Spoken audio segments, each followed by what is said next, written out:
Hello, snacks. Welcome back. My name is Jack. Here is a cat. Look at the cat. Wow, that's a cat. All right, enough of our great overlord. More just crazy things in today's video. Let's begin the crazy with this nightmare scenario that anyone would be afraid to be a part of. No one knows why my license is suspended. Just a short one that began out in late February. I was pulled over in this morning for running a yellow light. I was ticketed for speeding and then arrested for a suspended license. Only issue is, no one knows why my license is suspended. The police department towed my vehicle and took me to jail. Now, requirements to be released were to pay the 2 tickets I was just given upon my arrest, 1 for driving under suspension and 2 for speeding. So they were paid and done, and they gave me back my driver's license, stating I would need it to get my car out of the impound, even though it's suspended? Like, I was confused, but I didn't question. So after getting my car, I called the DMV where they informed me my license is in fact suspended, but they're not sure why. It was suspended effective the February the 14th, 2024. God damn you Americans and your stupid date licensing.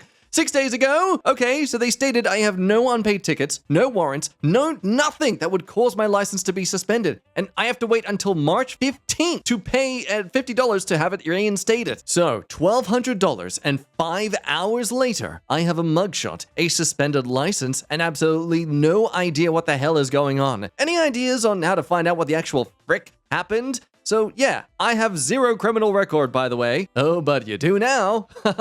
Because you existed. How dare you, sir? So in case that wasn't clear from the screaming, the DMV, the people who are in charge of licenses and stuff, can see on his record that he has no reason to have his license suspended, but it was suspended only 6 days ago. Just randomly, someone just typed that in decidedly to get that person's license suspended. Not only is there a way to be like, oh, sorry, our mistake, let's fix that now. No. He has to wait for what would be at this point almost a month before he can even use it again. So just imagine your day-to-day life, how often you need your driver's license around, just that form of ID. Imagine not being able to have that for an entire month. You're basically a criminal. Have fun. Now, there are some theories shooting out in the comments. Some suggested that if you lost your auto insurance for some reason, perhaps due to non-payment, some states like Florida will auto-suspend your license. But according to their own insurance company, there's been no lapse in coverage. So no issues there. Well, okay, maybe you have a common name, and maybe they looked up the wrong person with the license they were trying to suspend. But nope, they verified the suspension with his own social security number. Okay, any previous violations that would give you points on your license? Well, the only violations were the ones written on this morning when they arrested OP.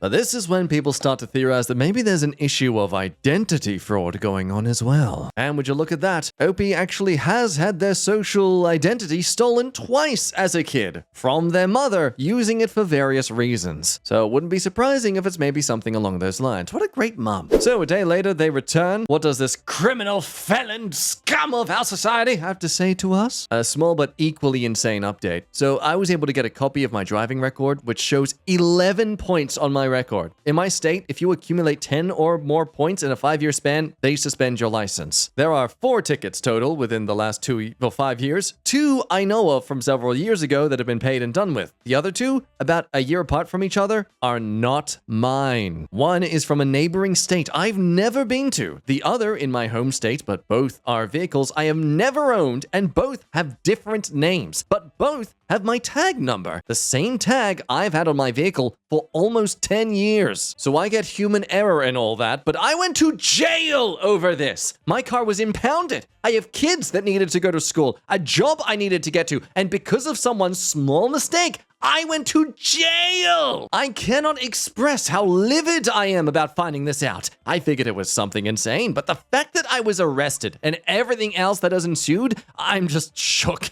I'm still waiting on contact from an attorney to see how this will play out, and I will update once I have more information. I appreciate everyone's comments and help in trying to figure this out. Just gonna say, if this man or woman does not get some sort of decent financial compensation for all the BS they've dealt with, then, you know what? Revolution, people. Let's take it from the French, start some guillotines going, you know? Now, unfortunately, OP is confident that despite people wondering if they might get a good settlement, no, it might not be the case. For one, the arresting agency can just say they had no way of knowing it was bogus, and the other counties police can easily claim it was just a clerical error. In the off chance it was actually an individual being fraudulent, then yeah, you might be able to get some police report for falsifying their tag or something, but of course, you still doubt that it's actually going to get any monetary gain for yourself. At best, they can just clear their name, which, you know, in this case, at least it's something. So let this be a daily reminder, folks, that no matter how good of a citizen you can try to be, all it takes is someone at work being a little bit lazy or a little bit careless, maybe didn't have their morning coffee, and what? Bam! You're now a criminal of the state. If you think this is just a one-time rare occurrence, oh, this happened to me. I was arrested. Work truck left on the side of the road. I was going 15 in a 10 miles per hour zone. No one knew why. Oh, some civil bench warrant. I sat in jail for 4 hours, chained up, and walked to an ATM to withdraw bond money and bond it out. No one could tell me why. Turns out, I had witnessed an accident and had been called to a civil court case to testify, but I had never known about it. I was arrested for failure to appear as a witness in a civil case. Cost me 4 hours, a mugshot, an iris eye scan, and $250 in bond money. Oh, happened to my husband. He got a speeding ticket that led to an arrest for a suspension. We called our local people where we had gotten any tickets ever. We were fairly young, and they had no record of suspension. Eventually, the judge over his case gave us the number for a lawyer friend who got the state to admit to misfiring a bad taillight ticket as no insurance. But this comment's also a great point. Maybe it's not too surprising these things are occurring when the amount of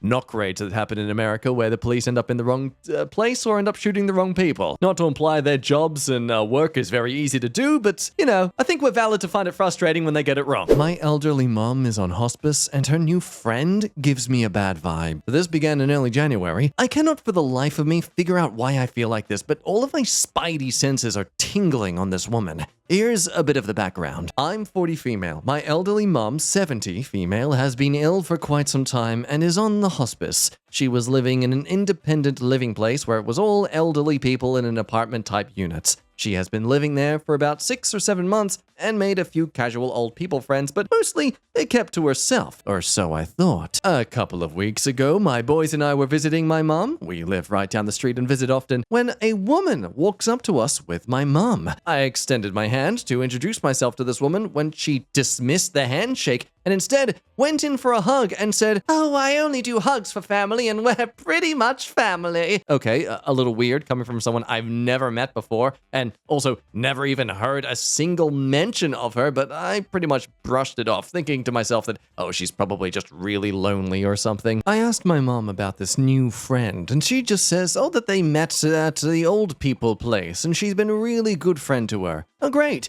I love when my mom has friends. It's important to have friends, but this woman just keeps giving me weird vibes, and I can't pinpoint why. A few things that seem odd to me. For one, my mom is moving to a more traditional apartment complex this weekend, and this new friend liked the new apartment complex so much that she decided to move to the same place as well. Her apartment isn't ready yet, but she'll be moving to the same complex as my mom next month. 2, she apparently bought my mom's dog a "I have the world's best auntie" sweatshirt for Christmas. They had known each other for maybe 2 months at that point. 3, she called the other day to, I don't really know why, I guess to give me her phone number and more formally introduce herself to me. She talked about doing a lot of caretaking stuff for my mom. "Oh, I can manage her medications for her if you want." So I replied that while I appreciate the offer, there's a lot of controlled medications and hospice prefers to keep minimal people involved in the medicine stuff and that taking on caretaking responsibilities for a friend can get exhausting, so it might just be best for them to just focus on being friends rather than her wearing herself out trying to take care of her. She immediately went to my mom and made it sound like I was Schmidt talking my own mom, saying how she's just an exhausting person, blah, blah, blah. Now, when I confronted the new friend about going to my mom and relaying our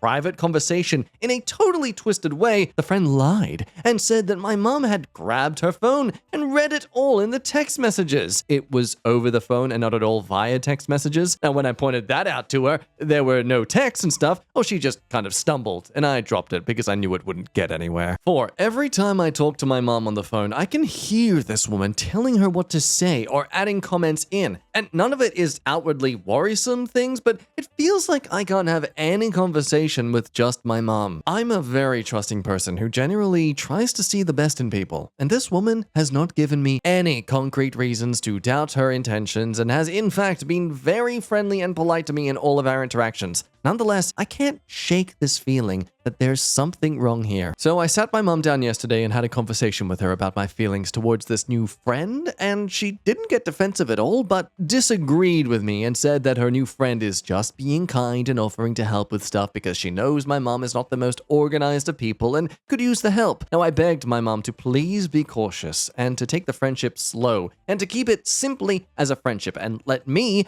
her actual family, handle caretaking stuff. Despite no changes in medications, my mom has been more confused lately and comes across to me like she's overtaken medication, but I only give her one dose at a time and the rest is locked up at all times, so it isn't that. But just to be safe, since she's more confused lately, I took my mom's credit and debit cards so no one can take advantage of her financially. So Reddit, please help me figure out what this woman would have to gain in coming between my mom and I if it isn't medication or money. I don't know how to do a background search or if that's legal for any random person to do, but I did look this new friend up on a couple of websites and all I learned from is that she has a lot of also known as names, but I can't find anything else. I'll pay for a background search if anyone has a recommendation for good ones. We're in California, by the way. Does any of this raise any red flags to anyone else, or am I just being too overprotective for my mom on this? Oh, I almost forgot. I called one of my mom's oldest and closest friends the other day and asked her if she'd met this new friend, and if so, what was her impression? She said, "Honestly, I don't know why I feel like this, but I just get a bad feeling about her. I just feel like she's up to no good." Hearing this made me feel better in that I'm not the only one to pick up on something, but I don't know what, if anything, to do about it all. So there was multiple variations of support, some being cautious, others, "You need to show up and crack this bitch in the face!" Others adamant to call the police, get a restraining order! Which, sure, if she was actually threatening anyone's life. No, what's most interesting is people bringing up that this is literally similar to a podcast. So this podcast covers this exact same scenario. A woman would befriend elderly people, offer to help, gain access to these folks' resources and property, mess with their meds, then the senior citizen would eventually disappear. What you described reminded me of this immediately. Edit add, the episode or the podcast is called The Opportunist and the episode is called Kimberly Smith. There are 5 parts. Others even share, "This sounds like what happened to my grandmother. Her friend was trying to alienate her from the family, always smack-talked us, but super friendly to our face, saying we didn't care about her as much as they did because we couldn't be there 24/7 since we had jobs and they didn't. They convinced my grandma to buy them stuff like a car, acting like it was so they could drive her around since we wouldn't, writing checks to themselves with her checkbook, angling to convince her to transfer power of attorney over to them. Eventually, my grandma broke her hip and we hid her from them in hospice while trying to file an elder abuse case. I wish I could say that it went well. COVID hit and nobody was able to visit anymore. I'm pretty sure she died of loneliness. It still breaks my heart and I still resent this person for messing with my grandmother. Evil people prey on lonely elders." So with those lovely comforting thoughts and theories, the OP returns a month later in February to let us know how things have gone the cray-cray. So immediately after I posted last, I went to talk with my mom. I explained my concerns and she agreed to put 2 cameras up in her apartment. On moving day, I was out of the apartment for a few minutes, taking my kids back to my house when I logged onto the camera app to test out the settings. I overheard my mom and the friend talking about me. It was not very nice and very much seemed like the friend was just teeing things up to come between my mom and I. My mom was playing right into it. The friend, I'll just call her F to make it easier, was gone when I got back to the apartment, but I got into it with my mom. I was crying, telling her how hurtful it is to hear my own mother participating in a negative conversation about me after everything I do and have done for her. She cried, I cried, it was awful. But at the end, I had at least convinced her that F was up to no good. Mom agreed to create some distance between her and F, and she immediately told F that her behavior towards me was not going to fly any longer, and all talk of anything to do with me was off limits. F seemed to understand, and blamed her behavior towards me on some flimsy excuse that I didn't buy for a second. All was calm for a week or so when, one morning, I called my mom to check in on her, only to find out she was with F out running errands. When I pushed for more information, I uncovered that F had taken my mom to the bank so that my mom could obtain a new debit card. F very much knew I had taken my mom's debit card with my mom's blessing because my mom was having episodes of increased confusion and wasn't aware of who or what she was spending money on. They were doing this because my mom had forgotten she had given me her previous debit card. That was the final straw for me. That night, I sent F the the following text message. Hi, F. Mom told me about you guys going to the bank today to get a card, and I just wanted to let you know that I know my mom appreciates your friendship, but that I do not appreciate you getting yourself involved in things you have no business being involved in. Mom and I have her finances under control between the two of us, and we do not need any assistance getting her squared away, no matter how well-meaning. She's asked me to take her card again, the new one, and has put me as the main account holder so I can be sure she has access to what she needs, but that no one else does. I want to believe you're coming from a sincere place of just wanting to help my mom, but it complicates friendships greatly when you get into financial territory. I handle all of my mom's finances and medical stuff, and that it's working for us that way. My mom very much appreciates having you as her friend, but she does not need a caretaker. I've got that covered. If you sincerely want to be her friend, you need to take 10 giant steps back and check yourself regarding how you are coming across to me. Because, from my perspective, it very much looks like you are dancing precariously close to the elder abuse line, and I'm sure you wouldn't want me to get the authorities involved here, but that's exactly what will happen if things continue down this path. F responded with some BS reply akin to, Oh my word, I would never take advantage of anyone, and I just wanted to help your mom, blah blah blah blah blah. Oh, and I think you and I have gotten off on the wrong foot, you daughter, which is my fault, but I'd like to start over again. More blah blah blah blah blah. I never replied to F further, and she has, shockingly, not really reached out to my mom since. I believe she is due to move into the apartment complex this weekend, though, so we shall see if she pops back up out of the woodwork. I think she understands that I see through her attempts to come between my mom and I, and that she'll need to focus her efforts to scam people somewhere else. I notified my mom's hospice nurses and her social worker as well. I also bought a really super cool medication dispenser. I won't name it because I'm not plugging anything, but feel free to reach out to me if anyone has family members that they need some help managing medications for. It's expensive and probably cost prohibitive for a lot of folks, but it has been a game changer for me to keep my mom's medicine safe and organized. Now, that is locked and syncs up to an app, so I get notified every time it dispenses a medication. That made me feel so much better about F not having any access whatsoever to my mom's prescriptions, but the trip to the bank showed me exactly what F was after. I notified the bank that if F is with my mom, they are to contact me immediately. All in all, I think most of you were correct. F was using my mom for money, or she was trying to, but luckily I caught it before much damage was done. I think I've made my position on F clear to her, which is why she is staying away. I think I still need to contact the independent living facility about my concerns with F because, look, I swear I'm not making this up. My mom says that F is going to be working at the independent living facility after she moves out, and I don't want her to be in a position to take advantage of anyone else. Yeah, that's right. Wow. This woman wasn't going to stop at Opie's mom. They were going to try to get a position in the workplace that is all about taking care of these elderly people, clearly so they could just further scam and steal from other elderly people. But look, maybe we're just jumping to conclusions, folks. Maybe she just really cares about being there for elderly people and, just really hates young people and their children. They're selfish a-holes having jobs and their own lives to live. Why can't they just constantly circle around the planet that is their grandparents? Now over to a story with a recent update that began 7 months ago. An intriguing revelation into how trauma can affect someone. Am I the a-hole for telling my friend that being settled for isn't the worst thing in the world? Beginning August last year, my friend Anna and I were talking about her dating life. Anna is an incredibly beautiful woman and she could have her pick of men. She broke up with her boyfriend because she was out of his league and he knew it. He would act in insecure ways. Anna stated that she didn't want to settle for someone less than the best. She asked me why would anyone settle and brought up my marriage as a positive example of love. I told her that my husband settled for me and he wasn't attracted to me and we still had a happy marriage. Being settled for isn't the worst thing in the world. My husband Ellen and I are happily married high school sweethearts. He was heavily bullied in middle and high school. When I moved into his hometown in sophomore year, I stood up for him. Now by the end of senior year, he had friends and he asked me to prom. 10 years later, we are happily married. However, I know that my husband doesn't find me attractive. I'm naturally taller and more muscular than the average woman. It's a huge insecurity of mine. A year after we married, my husband drunkenly confessed that he didn't find me attractive. See, he prefers petite women with delicate facial features, but he was grateful for what I did and felt obliged to thank me, which is why he asked me out to prom, why we dated throughout college, why he proposed. He still loved me very much, but wasn't attracted to me. The next morning, he was hungover and had forgotten his confession. He doesn't drink because he doesn't have a filter and tells the unvarnished truth. What a stand-up guy, eh? Believe it or not, but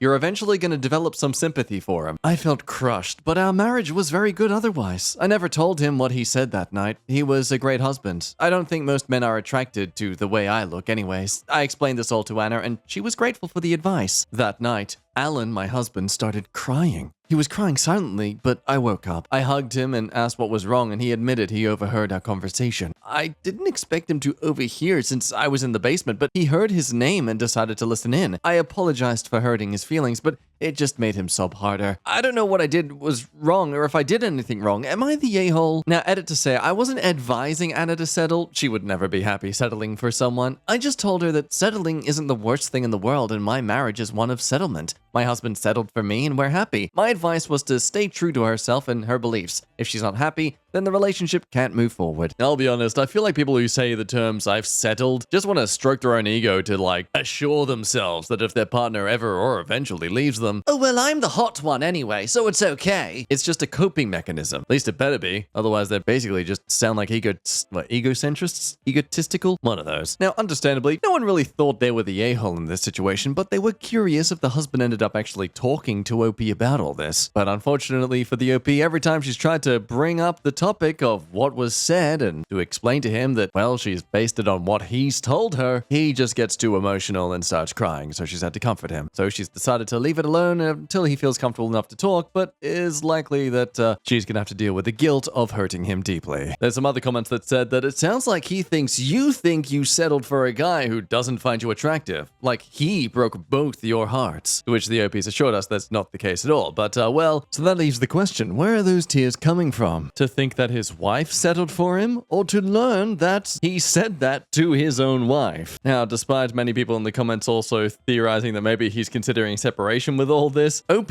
my god, the saint of saints, like, still totally supportive of him if that's what he wants, despite how heartbroken she'd be if he did that. So with all these fears in mind, we came to an update 10 days later, where wowee, a couple actually went to couples therapy on Reddit. So we had sessions of couples therapy, and he now has a personal therapist. It was surprisingly easy to find someone that suited us, but I did pay a lot of money for our sessions. But they left me feeling baffled. So our counselor was a no-nonsense but comforting older woman. We went through our life, how he was bullied, how we met, how we married, our careers. I told her about how he had drunkenly told me he wasn't attracted to me, but that didn't matter because we loved each other and I don't know what made him upset. She asked us, honestly, if we wouldn't be happier as best friends, but married to other people. Alan adamantly said no. She brought up affection, our intimate life, those things. We told her we have an active life like that with a couple of quirks and we're very affectionate, etc., which she focused on. She basically said someone is lying at some point because you can't have all of those things together. She asked Alan to walk through his attraction, and he snapped and said he didn't want to talk of having disgusting or bad thoughts about me. It was a very long conversation after, and I'm still confused, but essentially, he thought that anyone sexualizing or having those kind of thoughts about me was bad, especially other people. He loved me for me. It wasn't even about me being his wife or me being a woman or those common things. He thought anyone who had thoughts about me was bad and I should be protected from them. Alan told the counselor that I was too soft and gentle and pure to think that there are bad thoughts about me and bad people. I've never heard that before from anyone.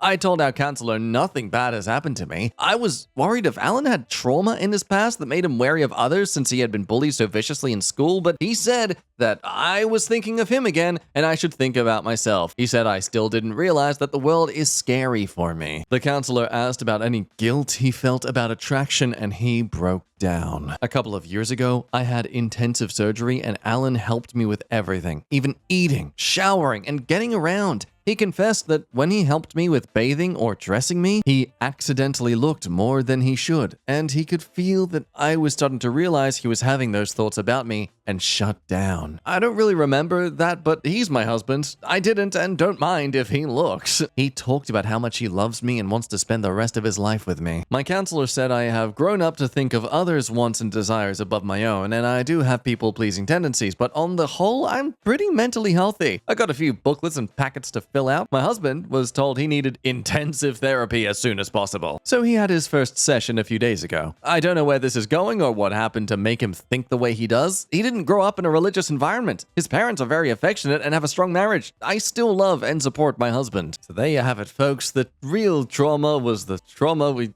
something. I mean, what a strange revelation to learn the reason your husband said those things drunkenly one night was because he felt too guilty about being turned on by you? Many in the comments at the time were equally surprised that this was how things turned out to be, thinking that it should have been OP that would have had the serious trauma with the people-pleasing tendencies and stuff, but nope, turns out that doesn't have anything below it, and your husband has the serious trauma. Granted, as good as getting help, and wow, what a world to live in where you can have a partner who is ashamed because of how attracted they are to you. Now, it is curious with some of the husband's comments during the therapy session, as Opie says herself that, well, I was taller and looked older than the other children. I've always been treated as older and more mature than my age. It was what confused me about my husband's comment on me being more innocent and basically more naive than others and how worried he was about me. No one has ever said that about me. It's kind of scary because it's sort of the same mentality a lot of misogynist men have. That's why they must be the dominant alpha in the relationship, because the woman is just too naive and innocent. That's why if she has an active sex life, she's ruined.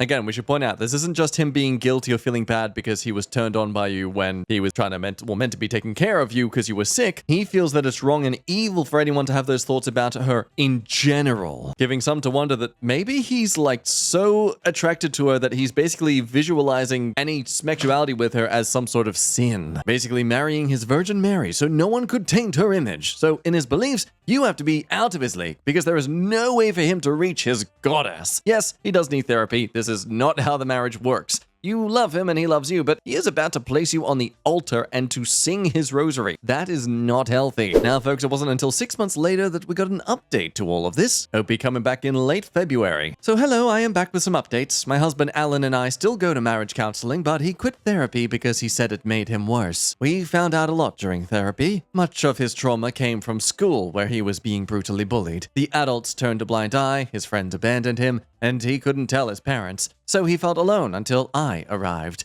I was well liked, and because I protected him, the bullies stopped, and people were nice to him again. He loved me and saw me as his savior. The problem was, his mental state wasn't good. I think my husband was in the process of being diagnosed, but he has intrusive thoughts. I've always been taller and more muscular than other kids, and treated as older. I'm still obviously female, just one that's naturally taller and stouter. With beauty standards emphasizing small and thin, I always felt weird about my body, but that doesn't stop creepy men, and it didn't stop teenage boys. And his bullies made comments about me that are degrading, but not atypical for cruel teenage boys. Some of what they said matched his thoughts because they were normal thoughts, intrusive thoughts, or just fantasies. He had a lot of fantasies and a lot of intrusive thoughts about me. It confirmed to him that people have bad thoughts about me and therefore he is just as bad, but the difference was he could control it. So he made a decision to not be attracted to me. Essentially, the only people in his life at the time, or his relation towards these thoughts and feelings as a growing man, were the very people who would harass him, bully him, and were a-holes, monstrous people, and the kind that he himself was disgusted by. So naturally, when he finds himself desiring OP the same way these creepy teenage boys were, the last thing he wants to do is be like them. He said the more he got to know me, the more pure and precious I seemed, and the less he could let the rot out. He had to keep me safe because the world would destroy me. And the comments he made when he was drunk was one of deep denial and trying to reassure me that he didn't have disgusting thoughts about me. Another great example where something that I've changed my perspective on. Drunk actions aren't so much sober thoughts, or drunk conversations aren't so much sober thoughts. They're just behaviors and conversations with far less of a filter. Not everything people say when they're drunk is them confessing things. That does explain some things about how my husband behaves around me, and especially in the bedroom. It's also explaining why he's very protective of me. He's always been an adoring husband, which is at odds with someone who is not attracted to me. The bathtub memory affected him a lot because he could rationalize a lot of things, but for the first time, I was vulnerable physically and in need of his help, and his fantasies and intrusive thoughts got worse. Some of the therapy was to try try to get me off the pedestal, but it didn't really work, and his intrusive thoughts got worse. He said he had to quit, and I supported him. He told me some of his fantasies, and some were normal, and some were disturbing. I told him that I loved and trusted him. Our marriage is strong, and I will stay by his side and help him. And well, that's where things end so far. Is it promising, or does it sound like things are just gonna get worse? It's hard to really say. I feel the same with these comments that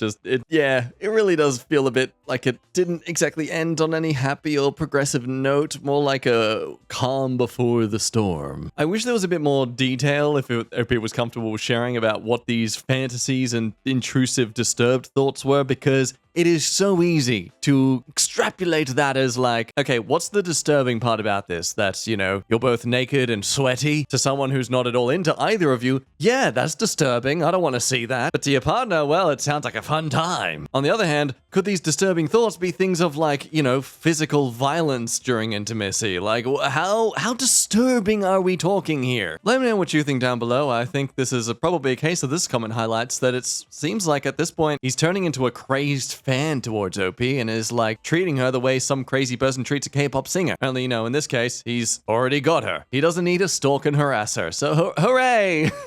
See, stalkers, if you just get them before they're famous, you'll never have to worry about all the criminal charges. Oh, my idol would never date such a person. She's too pure for that. And the next thing you know, she's been kidnapped or murdered. So yeah, with that hopeful non-thing that's gonna happen in the future towards OP, I'll end things there. Love your face. Thank you as always for watching this far in. And until next time, you be good, and I'll see you then. Bye-bye.